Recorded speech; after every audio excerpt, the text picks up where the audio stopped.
How do you recover if you have completely misread a prospect's objection? It's a really good question. If you're completely misreading a prospect's objection, the underlying system is the missing component here. So the system they want to leverage is AIA, acknowledge, isolate, answer, or address. If you're answering an objection and it's missing the mark, you failed because you didn't seek to understand to make sure you're aligned on what the real concern is. When you misread an answer to an objection and you miss the mark, how do you recover? Well, the first thing that I'm doing when I go to address a concern and an objection is I'm asking them, hey, did that address your concern? And if not, that's okay, right? Mm-hmm. So you have to be comfortable knowing that.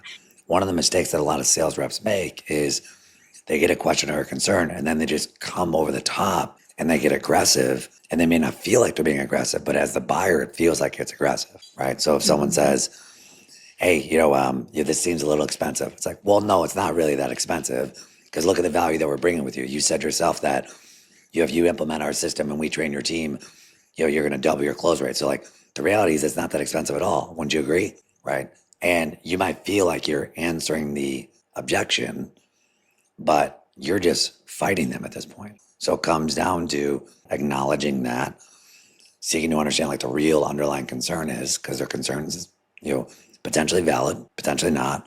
But if we don't first seek to understand, we'll never get that clarity. When I answer objections and address objections today, I don't always hit the mark 100%. And that's okay because the way in which I answer it, I create an environment where when I go to answer or address their objection, I'm getting sign off from them, right? So it all comes across in my tonality, how I communicate, and the entire dialogue of the conversation. So that's how you avoid not compounding the mistakes when you misread.